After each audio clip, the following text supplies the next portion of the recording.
In this video, I'm going to compare Miss Clue, The Haunted Garden, with the book it's based on, Madge Sterling number 3, The Secret of the Sundial. The game starts with Jane going to Dyer Mansion. The mansion has been empty for a year.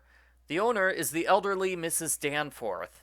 She can't afford to live in the mansion anymore, so she's come back to the mansion in order to pack everything up and sell it. The book has the same story, except it's the Swenster Mansion. It was abandoned for 8 years, not 1 year. When Jane first arrives, she sees the culprit dressed in a Grim Reaper costume. The culprit is glowing, although the game never explains how that happened. In the book, Madge's friend is the one who sees the culprit. He's not in a costume, but Cara mistakes him for a ghost anyway, because he has a white shirt. Madge's friend is not in the game at all. The game skips over the first third of the book and goes directly to the part where Mrs. Danforth gives Jane a list of chores. The important chore is dusting. When Jane dusts the top of a desk, she accidentally opens a hidden compartment with a key inside. In the book, Madge finds the compartment by dusting the desk's panel, not the top. It has a diary inside, not a key. Jane lives in the mansion for a few days in the game.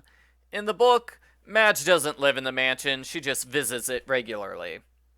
A few times in the game, Jane sees the ghosts of Cassandra and Cassandra's cat. The ghosts lead Jane to various items. Towards the end, the ghost possesses Mrs. Danforth's body in order to write an apology letter to her. None of the ghost stuff is in the book. Cassandra is Mrs. Danforth's sister. Years ago, Cassandra and Mrs. Danforth got into a fight over a stolen boyfriend. The fight flared up again on Mrs. Danforth's wedding day. Cassandra was so mad, she eloped with the gardener. They died shortly afterwards. In the book, it's not the old woman who had a fight. It was actually the old woman's mother who fought with her sister. They didn't fight over a boyfriend, they fought over a valuable pearl necklace. Both sisters felt they deserved to inherit the necklace. Florence stole the necklace and hid it with the help of a caretaker, not a gardener. One difference is in how much of the story gets told. The book tells the entire story. The game tells the story of the two sisters fighting, but it doesn't mention the stolen necklace until later on. The game hides Cassandra's diary in the sundial, not inside the desk. The diary is straightforward, it tells a story. In the book, it's not straightforward. Most of the diary is irrelevant information. The most important page about the location of the necklace was torn out of the diary by the culprit. I wish they had kept that twist in the game. That was cool. In the game, Jane sees the culprit digging in the garden a second time. In the book, it's the old woman who sees him the second time. At night, the culprit breaks into the house. He uses a fake old woman voice to lure Jane downstairs. When Jane doesn't fall for this trick, he goes away. It's kind of a stupid scene. It's not in the book at all. Mrs. Danforth has a son named John who died in the war. She doesn't like to talk about him. At the very end of the game, John returns. He explains he didn't die in the war. He was gone for several decades because he had amnesia. So there's a happy ending where Mrs. Danforth and her new relatives get to keep the house. In the book, John is her adopted son.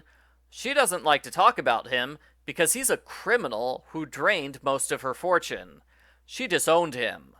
It's no surprise when John is the culprit. The game changes the culprit to some guy named Kenny.